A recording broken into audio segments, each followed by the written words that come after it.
Hello, I'm Oliver Sykes, and welcome back to Politibabble. I'm joined by my most splendid of co-hosts, Archibald Elliott.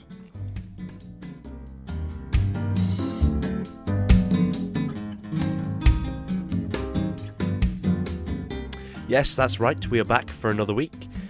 Creeping along in Season 7, we've actually recorded quite a few podcasts over the past couple of weeks now. We're sort of getting back into the rhythm of our podcasting. So yes, hello Archie, how are you? How's everything with you? Well, I'm very good, Oliver, and we, as you said, we're back into the realms and the habit of podcasting regularly. But I'm then going to be away in lovely, hopefully sunny Cornwall. But knowing the British weather, it will be rainy and dismal. So we're going to have to break that habit unless Oliver comes back to your wonderful ears, as he may well do. Perhaps with a little something in between. Perhaps I may do indeed. I'll have to get thinking about that now.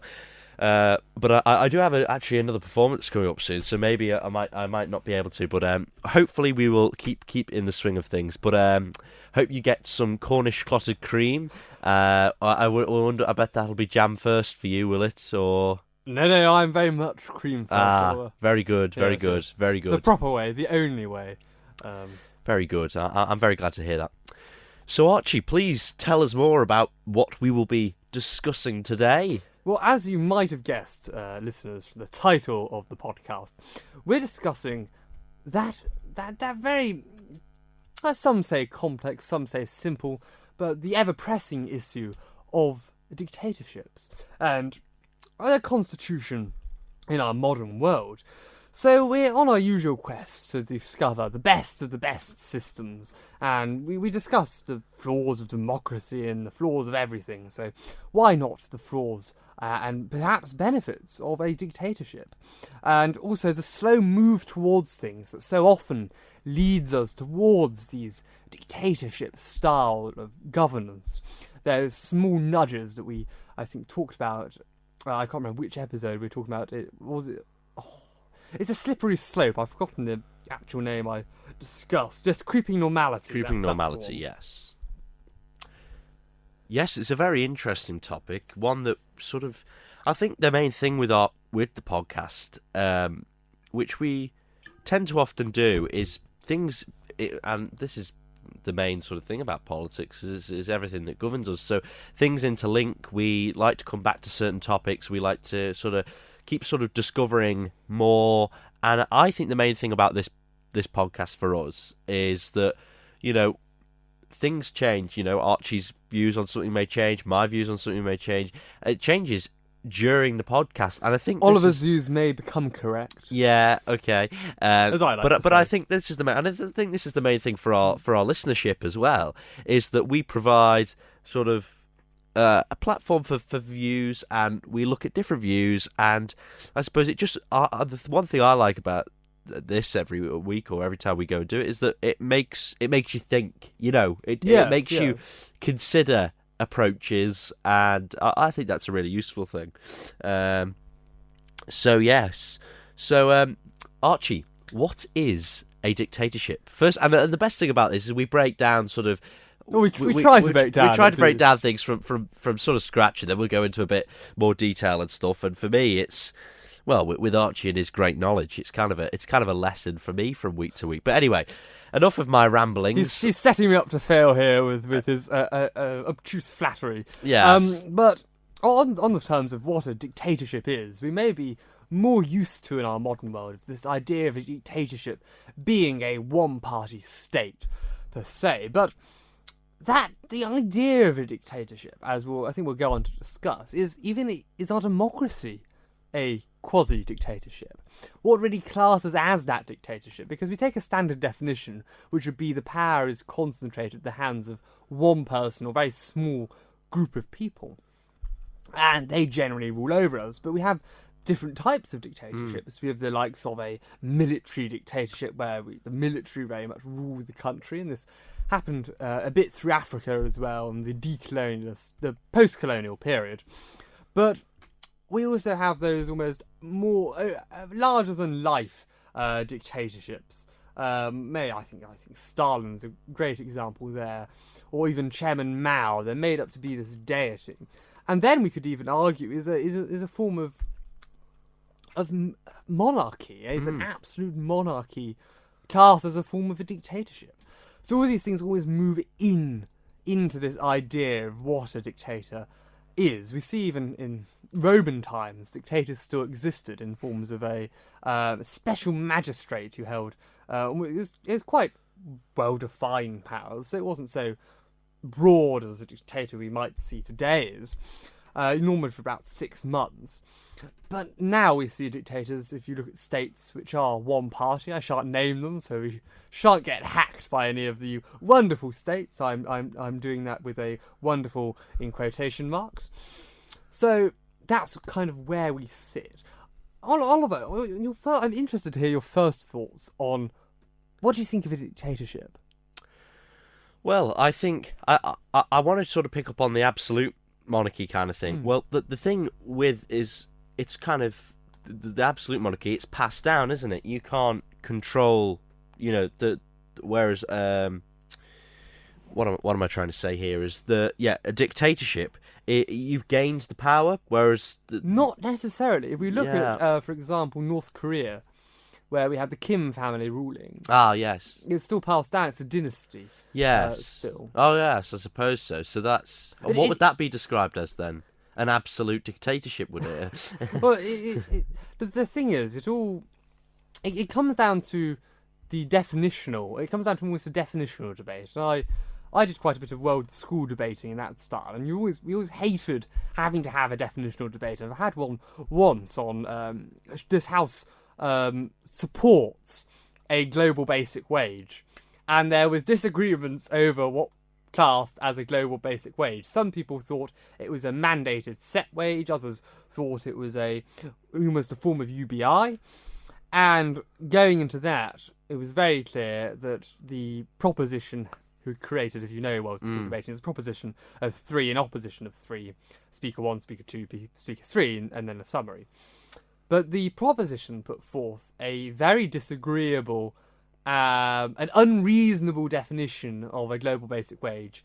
And effectively, we had to argue as the opposition, in both terms of their definition, but create a new definition to put forth our arguments, but we had to rebut under their definition. And it comes into a very messy form of debate. Yeah. So it would probably be good to get down to defining what we mean by a dictatorship. So I'll take it as meaning... the power is centralised in one person or a small grouping of people. But then that's in a general sense, but things can be like dictatorships, but not dictatorships proper as such. Yeah, I mean, from my point of view, and a good thing perhaps, I know we're sort of talking about are they moral and everything like that. My one thing that is sort of good about them is that an agenda can be driven and can be completed. It gives them, obviously, they don't necessarily have a mandate, but they have the ability to actually get stuff done, which is in a good way. Until then, if it's a political dictator, the military decides, we want to go, and then they launch a military coup, as happens so often, and then dispatches with the president or the glorious supreme leader. Yeah. So we did discuss in our wonderful thought experiments that we do. We discussed one. We'll have a new one this week. We'll have a new one this week. We discussed one, if you remember, casting our minds back, of the free speech booth. Right. Yes. Do you remember the free speech booth? Yes. It was where you can say something, and even only in the booth. Yeah. But outside, no. But in the booth, you can say anything you like. It was quite an interesting one. But I do digress, I think, from our idea of a dictatorship. But you mentioned there, and I think it is pertinent. We have that. If a dictator has that ability, as I just hit the mic.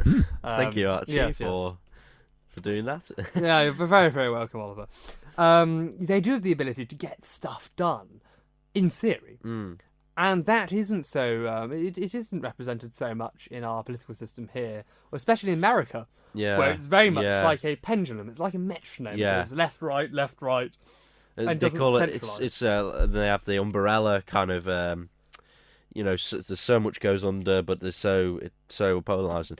But I think on the Isle of Man, it's kind of, they sometimes see the chief minister as a bit of a dictator, don't they? In some ways, because in terms of they're the only person who can really get stuff. They have to get their council of ministers to agree with them, and then the rest of because we have so many independents on the Isle of Man and the political parties are not particularly strong or don't provide enough. They would be stronger if they provided enough candidates. And but there's one thing which is really interesting about the Isle of Man system. It's the chief minister for the past few administrations always seems to be a member of the prior administration. Yes. So Alf which is odd because in the last administration, 4 of the ministers one of them didn't seek re-election. Yes. They became the president with the presiding officer. But they all agreed officer. with their prior administration's policy. So it raises the question, does anything actually get done? Yeah. Or is it all following the same sort of agenda? Yeah, and the weird thing is they changed the name of their agenda, don't they? So it used to be called the Programme for Government. Now they call it the Island Plan. I wonder what it'll be called under the next administration. The plan for the island, or something like that. Yeah, or the future. Make Manx great again.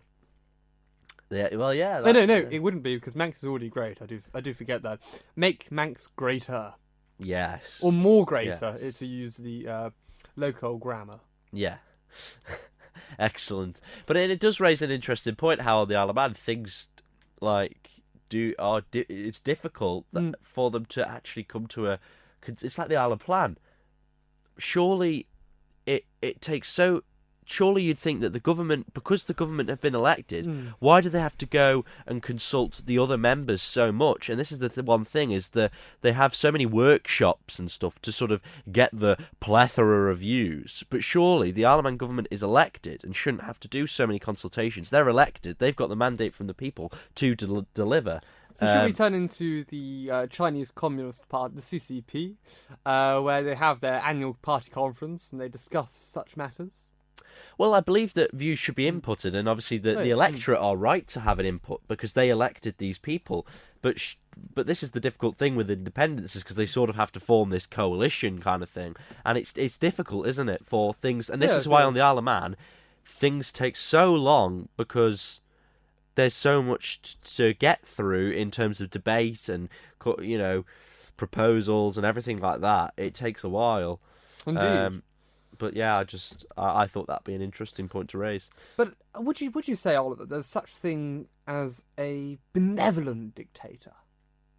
Could you elaborate on benevolence? Benevolent. So a kind dictator, almost the good form of a dictator, if a dictator can be good. Oh right, yes, I totally understand. Goes and acts in the interests of the people, for the people. I don't necessarily. Oh, it's a difficult. Yeah, I don't really think so. Yeah. You couldn't imagine you would be happy under a benevolent dictator. No, I don't think so, because I probably would disagree. I'd probably be unless they had the same views as I did. I think I would disagree. Well, I'll point to an example. Go ahead. In sub-Saharan Africa, the wonderful country which I do like to read about, Côte d'Ivoire, and they had their post-independence leader, after independence from France, of Félix Houphouët-Boigny. And I feel like this gentleman's been mentioned, or Côte d'Ivoire's been mentioned multiple times on the podcast. This is a favourite of yours. Well, it's a good example. If you're a historical listener, this is your chance. Name, for a wonderful prize of £0, 0 pence, the number of times I've mentioned Côte d'Ivoire. There you are. It's a challenge for you all. Félix Houphouët-Boigny, anyway. He was known quite affectionately as like the sage of Africa, the grand old man of Africa, the old one, Le Vieux, or Papa Houphouët. So he was quite affectionately known amongst his people, and they viewed him almost as this sort of deity. He was almost deified, much like Mao was, except, unlike Mao, there wasn't a overly necessity for propaganda here. He was their independence figure, the man who brought them independence, and for most of his rule, which was one party, and it was as a dictatorship, arguably, even though they had elections, he had a massive popular support. And it is possible, some think, that regardless if those elections were rigged or not, that he would have actually achieved the very, very high percentages that he did, because he was genuinely relatively popular amongst the people. So he could be seen, I think, as an example, arguably until his last term of 5 years, when he made a botched attempt to bring in a two-party system and then squandered away the Cocoa Development Fund on building a palace in the jungle. Until he did that, I'll go on to that story in a minute. Yeah. He was almost viewed as this sort of benevolent man, and I think he ruled for about 35 to 40 years, something like that. Wait, 33 years, sorry. Wow. That's fairly impressive. And I sort of suppose if you do, it's a difficult one. I suppose it just generally depends on a lot of things. I suppose I think a dictator in a larger country, especially like the UK, will be extremely hard for it to happen. But somewhere on the Isle of Man, I think a dictator could be possible. I don't know what your thoughts on that. Well, a dictator can be possible anywhere, arguably. But easier in a smaller jurisdiction, perhaps. Well, smaller jurisdictions always have this sort of interesting style of politics, especially very, very small. So we talk about smaller than the Isle of Man, because everyone knows everyone. Yeah. So it very much is. Even the Isle of Man had similar politics. Less, I think, so now, but it certainly did, and it still does in some cases. It's very much, I know the bloke. He worked in the post office, who worked in the chemist, who worked in the grocers. Oh yes, I know the bloke, fabulous bloke. Or my friend Johnny here, he knows the guy. Or you're related to He says them, he's a great fellow. Yeah. Or it's my uncle's son. Yes, he's wonderful. And that sort of again, it's an interesting way of doing it. Yeah. But if you trust the person, I think that's how voting's done. But in the UK, you're less likely to actually know your MP on that certain level, because you've got a electorate of 100,000 people. Which is why you're voting for the party. You're voting for the party kind of thing. I suppose that that's in the United States. You're voting for the candidate. They're a member of the party, and in the United States, you have to be a lot more of a personality, don't you, to be a politician. I think we'll digress onto American political ads. Have you seen? They're works of art. Have you seen? It's obviously coming up to the midterm elections, or it's just about to be. And a while back, there was a promotional video by a lady called Linda Paulson, who was standing for the Senate in District 12 of. I'm not sure how to pronounce it. Utah. Utah. God, I knew it was. You have a good memory. It's because it's a great video. Anyway, she does a rap. And this lady's probably around. Is she Democratic? She is Republican. Oh dear. So she goes, "Hello, my name is Linda Paulson, Republican and awesome. I love God and the family and the Constitution." And it's incredible. I expected better coming from the Republican Party, but then I suppose yes. Yeah, District 12. Politics. District 12, Utah. Yes, phenomenal. Linda Paulson. Shout out to you, Linda. Hope you do well. Yes, we know she's a.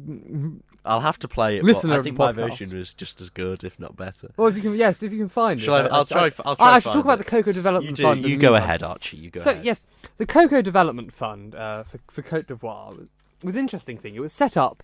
Côte d'Ivoire's main production, its main natural resource, was that of cocoa. And it was set up to maintain prices and maintain farmers' subsidies when the prices were low. But obviously, when they sold it at the set price, the excess went into the fund to bottom out or put it back into the system when the price of world cocoa dropped. And this was supposed to be the fund. But then the president went along and squandered this fund, some of it going 300 odd million on the Belasco. This candidate in Utah is getting a lot of buzz for how she announced he's running for the Senate with the rap video. It's playing, yes. Oh, I will come back to it, yes. Hey, Utah District 12, listen up right here. There's a new name on the ballot for the Senate this year. My name is Linda Paulson, Republican and awesome. Love God and family and the Constitution. I tried to get another conservative to run. Nobody could do it, so I'm getting it done. I'm pro-religious freedom, pro-life, pro-police, the right to bear arms and the right to free speech. I want less government control and regulation, want to stop and expose all political corruption where there's integrity, morality, accountability. Government programs should lead to self-sufficiency and support traditional family as the fundamental unit of society. This candidate in Utah is getting a lot of buzz for how she announced she's running for the Senate with the rap video. So there you go. That is Linda Paulson, who is standing for District 12. I feel as though she's just got sort of political terms book and look through what should I look for in a US politician and just sort of right, I'll make a rap out of this. Did you enjoy? Yeah, it was interesting, I must say. Oh yes, but coming back to the yes, of course. Sorry to interrupt. Yes, the Cocoa Fund. So effectively, there was an economic crisis in Côte d'Ivoire. And prices have been on a downward trend throughout the 1980s. Cast your mind back to 1980, far before I was born. And there was just far too much cocoa on the market. And if you apply the general knowledge of supply and demand, when there's too much supply, when there's demand hasn't increased, the price decreases. So the bottom fell out of the cocoa markets. So, for example, countries such as Indonesia, Brazil, Nigeria were all pushing hard to increase their share by lowering their prices and expanding the amount of cocoa they put out in the market to kind of stabilise their economies. But Côte d'Ivoire couldn't produce any more because it was one of the world's foremost producers of cocoa. It's an interesting natural resource, cocoa. It's has grown gold. So the chocolate manufacturers chose the cheapest, of course, and Houphouët Boigny wasn't really wanting to be moved on his price. He liked his price, he was set at the price, and he had promised to pay his farmers at a good price. And he continued to pay the farmers what he promised, with the government making a loss. And they were supposed to have this fund set aside to help cover this. And he was defiant. He continued shoveling more and more cocoa, predicting that an upturn was inevitable, but the prices slid further and further. So, effectively, the old man of cocoa, he thought he could never be wrong. He continued on this course. And eventually, in 1988, he boycotted the cocoa markets, withholding 40% of the crop with a flourish, and they would sell no cocoa except at the price that he decided. Basically, it was, if you look to OPEC in the modern world, who'd set most of the world's oil prices, he was attempting the sort of OPEC cartel style of fixing cocoa prices. So we're talking about cocoa here, not natural resources, not your gold, not your diamonds. We're talking about cocoa, that very important ingredient that goes into your Cadbury bars and I'm a big fan of chocolate and cocoa and hot cocoa as well. So he stopped payments on foreign debt, about 12 billion. They gave up on him. They had no further capacity to sell the crop or buying the crop, and effectively he had to surrender. He had to slash the prices, but he was very much nearly bankrupt by it. Yes. Goodness. And he didn't like it because he'd over leveraged himself on building his £500 million redevelopment of his homeland. Goodness. So there you are. That's a bit about cocoa. Wow, very interesting. I have to say, big fan of chocolate I am. So, cocoa is very important to me. I'm just gazing out into the bay on this sunny afternoon. I thought I'd break up the programme with a little interlude. And there's a really...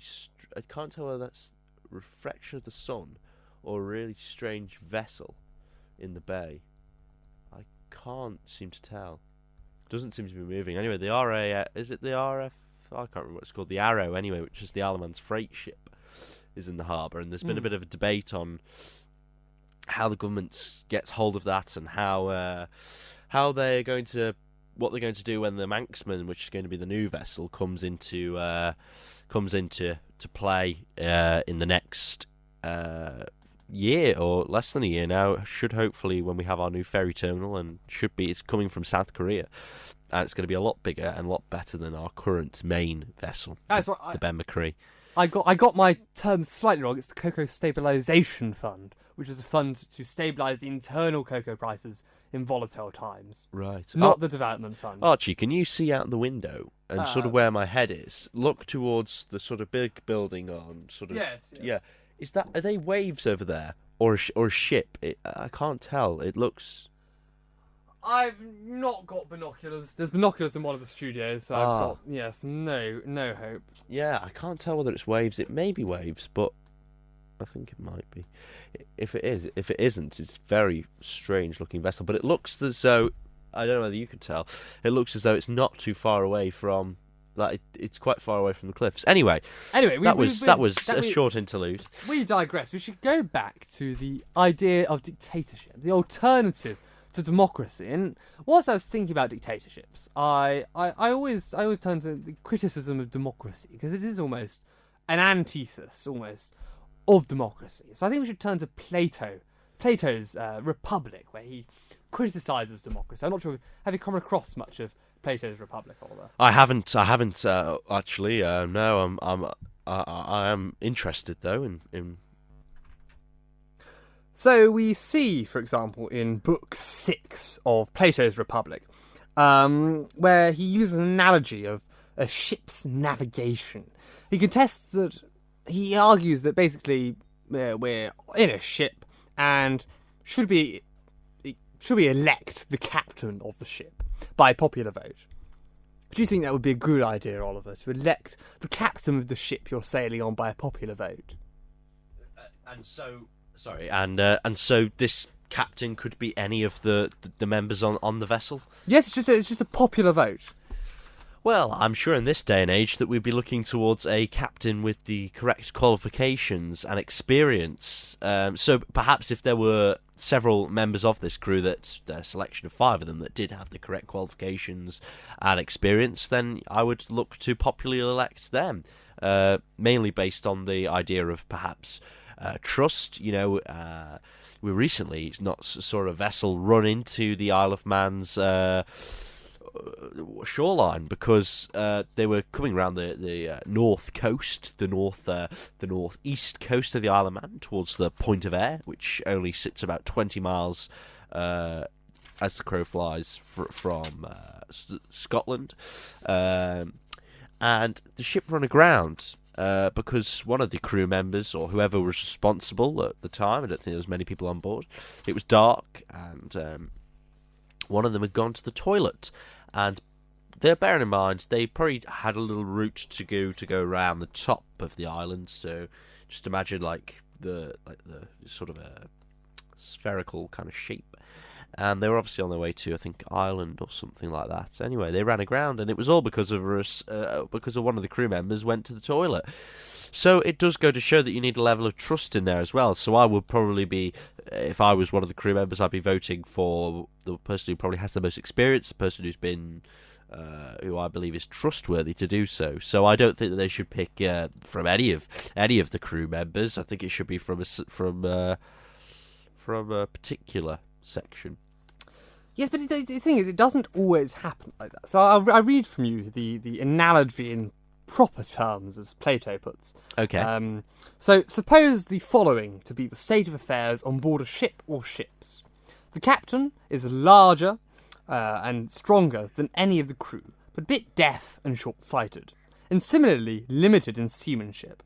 The crew are all quarrelling with each other about how to navigate the ship, each thinking that he ought to be at the helm. They've never learnt the art of navigation, and cannot say anyone ever taught them, or that they spent any time studying it. Indeed, they say it can't be taught, and are ready to murder anyone who says it can. They spend all their time milling around the captain, and doing all they can to get him to give them the helm. If one faction is more successful than another, their rivals may kill them and throw them overboard, lay out the honest captain with drugs or drink in some other way, take control of the ship, help themselves to what's on board, and turn the voyage into some sort of drunken pleasure cruise, as you would expect. Finally, they reserve their admiration for the man who knows how to lend a hand in controlling the captain by force or fraud. They praise his seamanship and navigation and knowledge of the sea, and condemn anyone else as useless. They have no idea that the true navigator must study the seasons of the years, the sky, the stars, the winds, and all the other subjects appropriate to his profession, if he is to be really fit to control the ship. And they think it's quite impossible to acquire the professional skill needed for such control, whether or not they want it exercised. And there's no such thing as an art of navigation. With this all going on aboard, aren't the sailors of any such ship bound to regard the true navigator as a word spinner and stargazer of no use to them at all? Yes, they are. Adimantus agreed. I can't pronounce this Greek's name. I think you probably understand without any explanation that my illustration is intended to show the present attitude of society towards the true philosopher. So this is almost this idea that the true philosopher, the one with knowledge, isn't necessarily agreed with by society. So if we are almost to allow the ship to be taken over, that the true navigation is almost if democracy doesn't necessarily yield producing the best captain, because it's a metaphorical ship. So we may be talking about, and we may say we want someone with the knowledge, but the ship's just a metaphor. If you're a person on that ship and you don't regard the knowledge needed to sail the ship as knowledge needed to sail the ship, that you disregard the need for navigation, you disregard the need for knowing the stars, because remember, this is the day before we had GPS and so forth in the modern world. If we don't regard that, can we choose the best person to captain the ship? No, I don't think we can. So therefore, it would come down to a popular vote. Yes, well, that's why I say the popular vote is a flaw, as Plato argues. Yeah. The popular vote is a flaw because these are the sailors. The sailors aren't wanting the captain who has the knowledge and the ability to steer the ship, who knows the seasons. It's almost, he views philosopher as something maybe different than we view philosopher. Right. I'll give an example. The philosopher is, I think this is the translator explaining it here, because Plato's views is, it's interesting how the Greeks wrote. But basically, philosopher is the man who loves wisdom in the widest sense, including especially learning, knowledge, and truth. To explain this, Plato has to bring his own philosophical beliefs, in particular his theory of forms. So basically, it takes a wide variety of understanding. But effectively, we're almost arguing here on a epistemic,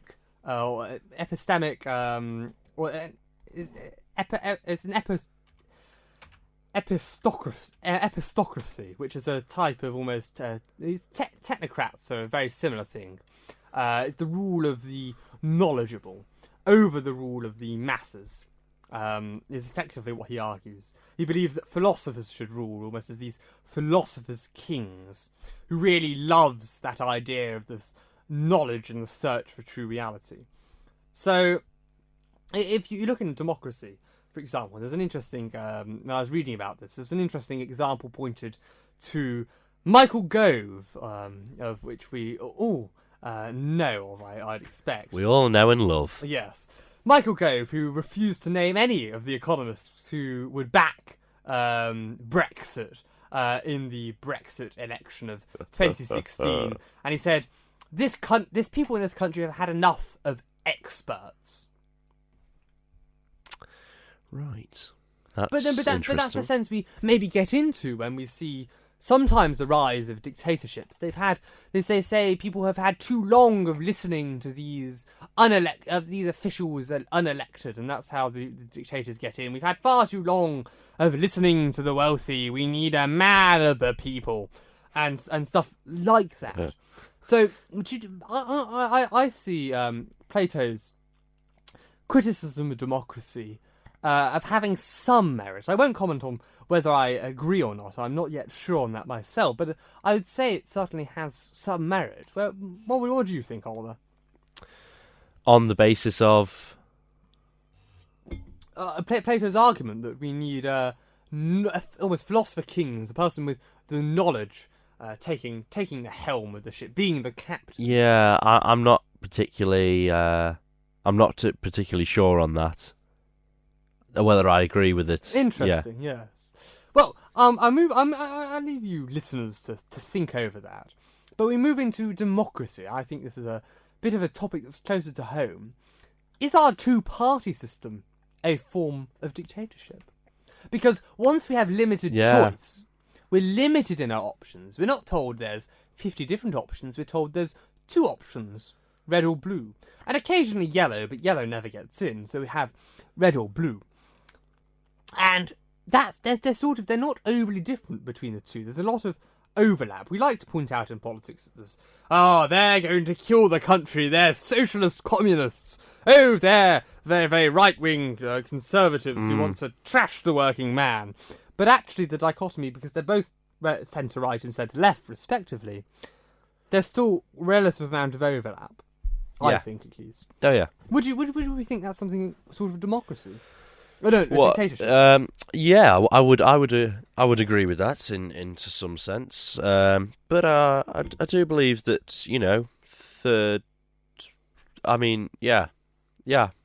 that's all I have to say really. Well, I suppose if we go back to our original definition, that dictatorship is one or a small number of group of people holding the power. If you looked at the House of Commons, for example, 600 odd MPs, as a proportion of the country, they're an incredibly small group. Yeah. You can fit them all in the chamber. They're an incredibly small group. Which is, I was watching. Can I just interrupt you? Have you ever been to the House of Commons inside? Not in, no. And there was a video, and I remember one of my old politics teachers who left after a short period to take up a position in Ireland. Anyway, he commented on how, when we were looking at sort of the start, he was talking about the House of Commons, and he said how small it is on the inside, and you always see, because of where the gallery is for the media, you always have a very wide angle shot. I saw a TikTok yesterday, because over this weekend it's the Youth Parliament sitting in the House of Commons, and they had the familiar TikTok sound, which is "What on earth is going on in the House of Commons?" And they had that overlapping, and they had a video of them sat on the front benches, and crikey, you might as well be from me to Archie. Is I mean, it's probably a little bit bigger, just a little bit, maybe me towards the end, like me moving back a bit, and then obviously you've got where the clerks are, that sort of table and everything, but it really is quite small. Yeah, so it must be crammed in there sometimes. But you think that it's really steep and like wide apart, where the opposition benches rack up. It's not. It really is quite small in there. I could have said that. I could have just said the House of Commons is quite small on the inside, but I wanted to give a bit more of a... When Jacob was yes.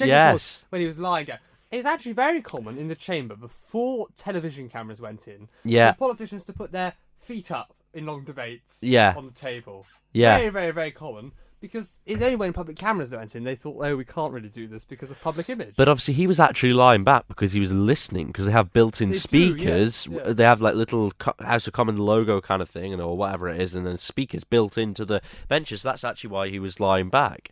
But like you say in the Isle of Man, in Tynwald, and the same for the House of Keys, it would be so good if they had spinny chairs or something in there, because you can move them into the desk, and when you're sat there, you're sat like the depth or the width of the chair from its front to where the backrest is so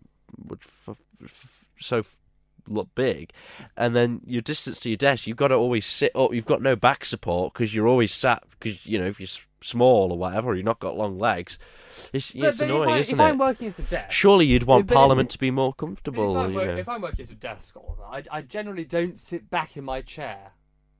True, but I do. I sit like this. Oh, I will sit forward. You always sit, but it's not good for your posture, Archie. It is. It's perfect straight back. Chairs are actually really bad. They are arguably bad for your posture, because they make your backs collapse. But if you sit up in a chair, it's much like you play. I play cello, and you have to sit up with straight back. You don't touch the chair back. That's awful. Posture. Do you also sit on a stool sometimes, or are you not? Is that sort of a double bass? I'm not a double bass. No. Right. But I was going to bring in wokeism, but I think we need a whole episode on wokeism with someone woke on. So if you are woke, or you want to class yourself as woke, do get in touch. Yes. We should have a muse, I think, a discussion afterwards to try and find someone woke. But yes, dictatorships. So I'll come to our final question, Oliver. Okay. Our final question. Hopefully I can answer it. Dictatorships. Good or bad? I would say, for the most part, they are bad. Why? Because it's not representative of the people. And they are not taking into consideration, the proportion of what most people would agree on. Interesting. Your thoughts in return? Well, I think it can be good, and it can be bad. Yes. A benevolent dictator, that's why I would disagree with your point. Okay. A benevolent dictator, if you're a dictator in the utopian sense of the word, whether it can ever really be achieved, it's much like democracy. Can democracy ever really be achieved? Benevolent dictator, I think, would take into consideration how people want to live, and how people want to live is controlled by a person. But it does also evolve much in our culture, because some cultures prefer that person to rule over them, take care of this day-to-day government life, all of that messy business, and allow them to actually live. It's almost freeing in some regards. But on the whole, it's extraordinarily difficult to ensure that the dictator isn't some sort of power-hungry egomaniac or megalomaniac who wants to purely enrich himself at the expense of the people, unlike dictators who live extraordinarily frugally and wish to simply serve the people. You've got almost those two senses of the word. So it can be bad, it can be good, and it can be bad, but I think I would also agree with Plato that democracy is equally flawed in some regards. Very interesting. So what are we going to move on to next, Archie, on our agenda? Well, I've got something on plastic money. Wow. Which came was that you? It was me. All right, I had a panic then. I thought the walls yes. were going to come crumbling down. If only. Plastic money, yes, plastic money. But I think first, we'll take a break and dip into Isle of Man news, Oliver's favourite section. Okie dokie. Well, I shall. Wokey cokey. I shall get up some of our favourite theme tune music in regards to Isle of Man news. Give me 1 second and just listen to the theme tune whilst I just gather my notes together. So yes, the Isle of Man teachers are confirmed strike action. On top of this, it was the first Douglas fireworks show since the pandemic. The Treasury Minister says talk to your lender amid interest rate increase. And the Isle of Man will have a new Chief Constable next year.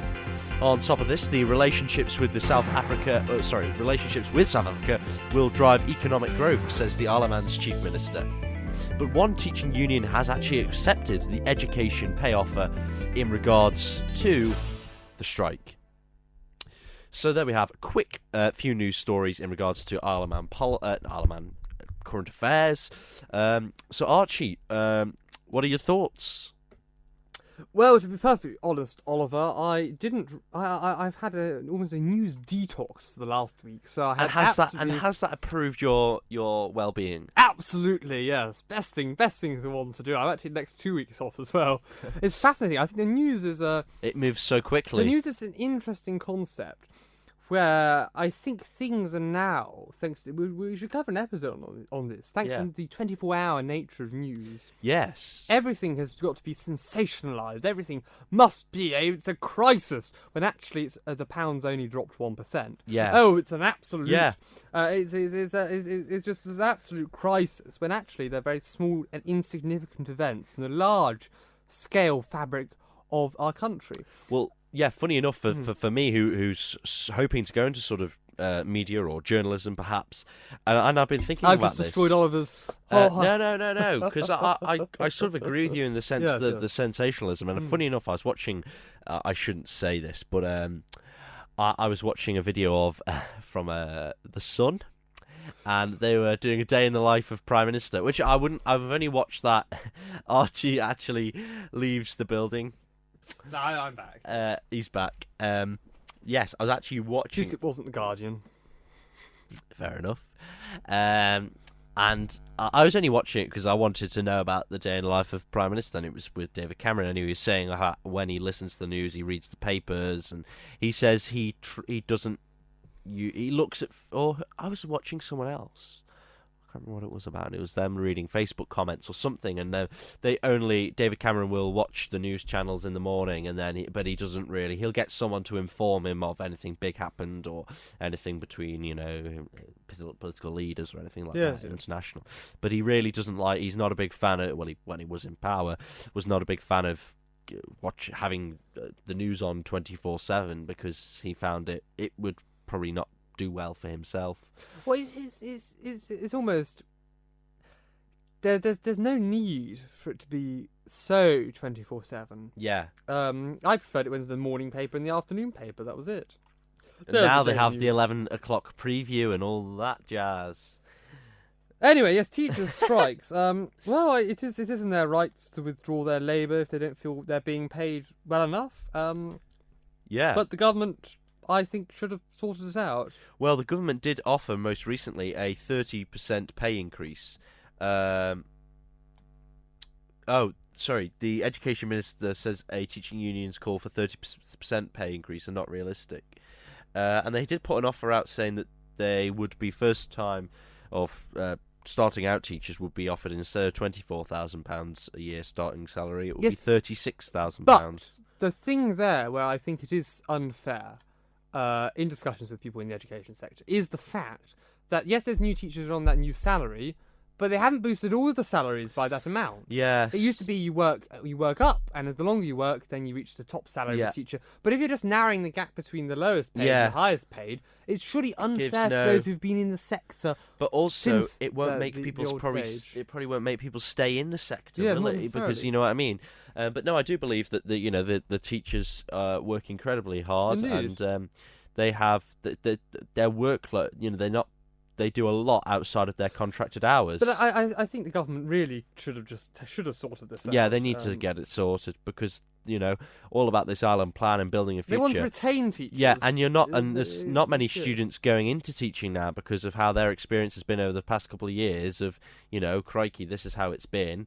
For me, would I want to be a teacher? You know what I mean? Exactly. And I think that the government needs to get a hold on this, and I think it should have been a priority of Miss Edges to actually sort this out. It's now going on.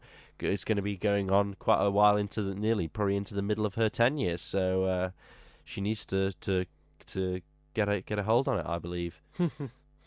Well, yes. Well, is there any other Manx news you think? Well, the new chief constables aim to continue tackling major organised crime as the Isle of Man has become a significant. The Isle of Man. What does it say here? Sorry. The Isle of Man must become hostile environment for drug traffickers. I thought it were. There was Operation Stronghold or Strongbox. What it was. That was just to do with the Isle of Man's borders reopening. I think it was completed. It was very successful. That was something similar, which I think strong border control is good. Except, have you ever had what happened? Sorry. Are you on the steam packet when we go on to the boat? Do you ever find the security a bit odd? Yes. I feel, as I've put in the suggestion box, it's a bit like a quota. They're simply ticking off the numbers. It's not done at all discriminatory. I'm sorry, Dave. It's just not filling numbers in a box. I'm sorry, but they just literally run their hands down the side. I don't feel it's doing a proper job. No. They tell you, step out the vehicle, please. Oh, it's the same on cars. Yeah. Right. Oh, sorry. I'm talking about car. Foot passengers is ridiculous as well. It goes through a scanner. But I don't think it's done. These things should be discriminatory. I'm not being discriminatory as in you should discriminate between people, but it should be discriminatory to those who think look suspicious and those who think don't. That's the point of if you're having random security as such, or it should be truly random. Have you had the car one before? Yes. Yeah. Or it should be truly random, because these are, it's free, we'll send you there. It's full, we'll just send you round. It's not done, it's not like you've got a random number attached to your boarding pass. You're randomly selected prior to going on, And if you've got the number on your boarding pass, well, or your pass, then you have to go for it. That would make more sense to me. But I think the checks coming into the Isle of Man, they're not. Oh, actually, they're even worse. There are. Sorry, I forgot. I actually had that last time. But they literally go, did you... what are you... You're not supposed to have a full... You're not supposed to have a full tank or whatever when you're... What? What is it when you... I don't believe you're allowed to have a full tank when you're driving or whatever. They're like, oh, what fuel have you... You know, because you're not allowed to bring in certain fuels and stuff like that. And they didn't even really check there in the UK. They didn't have as many checkers. It's all part of the world going to pot. But they said the Isle of Man was going to have a border force. Do you remember that? I don't understand that why. Was Howie's big thing. Was outside getting to the end of COVID, they were going to have a big border force thing, but that never. Well, we do have something on borders in the UK. Yes. Suella Braverman. Yes. Your thoughts? Well, I believe that well, I'd just like to say that they've now the BBC are reporting that it was the Dover migrant ascent attack was driven by a right-wing ideology, says the police. So yeah. I believe it's very serious, and I believe it's. I don't know whether you've heard about it's at Manston, and that they've allowed too many people into the centre. I was talking more about the whole broader sense of the immigration policy. I believe that they need to control. They need to have control on it better, and the time it takes them to process is ridiculous. But yeah, I believe that. That it should be done properly and correctly. But it's the thing is, that's what the Labour front bench say, a similar thing. And I agree with you. Things should be done properly and they should be done swiftly. We should have. But Labour believe anyone. I believe we should have tighter controls on immigration. But the point is, Labour do believe anyone, and groups which support Labour. For example, they launch legal challenges against asylum seekers who their asylum request has been denied, and the amount of bureaucracy that's created purely because people want to challenge things makes it an extraordinarily slow process. Because the amount of paperwork that has to be filled out, the amount of rigmarole and regulation that has to be filled is so ridiculous to deal with illegal migration. And we must remember here, we're not talking about the people who are generally coming through safe and legal routes into the country to claim asylum. It's illegal trafficked people who pay those on the boats, some are Albanian gangs or other gangs to take them across the channel, and they've come from a safe country, that of France. It's not like they're coming direct from a war zone, they're coming already transiting through a safe country to get to the United Kingdom. And there has been criticism of Suella Braverman's words, saying that they're invaders, and some have likened it to fascism, which I think ridiculous. Yeah, and I think it's totally uncalled for, and it's a disgrace, really. The comments by the Conservative Conservative MPs. I thought the opposite. On the term, I was talking about the criticism of Suella Braverman saying saying a word used invaders, and the person on Twitter, or his tweet I saw, as a columnist, had said that it's akin to fascism. Right. Or Nazism. I thought that was utterly ridiculous, because we're not saying as such that... So you agree with what Conservative MPs were saying about them saying... I can't remember what the exact phrasing was. I'd quite like to use that because I don't want to be seen as though... Well, I don't know which Conservative MP you're referring to. I can't remember. So... Yes, I found them now. Backbencher Jonathan Gullis, who has served as the schools minister under Liz Truss, told Channel 4 News on Monday night that there were too many illegal immigrants crossing the English Channel for no reason whatsoever when they already live in a safe country a safe European country. People are trying to game our immigration system, he added. He claimed there were more than 800 migrants living in his constituency of Stoke-on-Trent. But do you not agree with the basis of that comment, that they are already transiting through a safe European country, that of France? And then they're choosing to cross over the channel? Well, yes, they're playing a very dangerous game crossing. It's not like they're coming to find asylum in the first safe country. Yeah, I know. Yeah, they're going through multiple countries in order to try and claim asylum in the UK. Yeah, that is true. That is true. circling back to Suella Braverman's comments, I don't think she was wrong to use the word invasion. It's a very impactful word. It's getting across to very much the meaning of what she wants to say. She wants to say there's an invasion. It's almost that we're becoming overwhelmed by the illegal migration issue. And here we're not disclaiming legal migration routes or safe routes to the United Kingdom. We're not saying there shouldn't be migration. We're saying there should be stricter controls on stopping illegal migration. Again, it is illegal. And again, we maybe want tighter controls on immigration as a whole.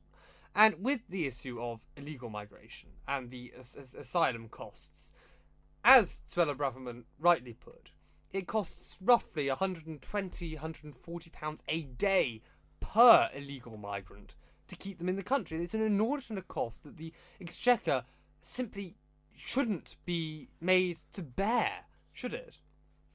Sorry? I don't believe it's a cost the Exchequer should be made to bear. I think it is almost, it's a bit much. Yeah. And it is a large problem, but processing takes a while, especially with the amount of regulation and rigmarole we have to follow. And I think I would agree with Gullis's sentiment. They're already passing straight through a safe European country. Well, we shall move on now to the final sort of part of the podcast where Archie talks about plastic money, and we'll also quickly talk about Matt Hancock and him getting the whip suspended. Well, my rant about plastic money is because I recently I was given a £50 note. £50 note. It's very rare. I never have cash. I never carry cash, and don't come to my house trying to rob me for cash. Mostly because you won't know where it is. It is in the middle of nowhere, and also I've placed it somewhere in my room, which is probably impossible for me to find again. But anyway, £50 note. I held it up and I thought.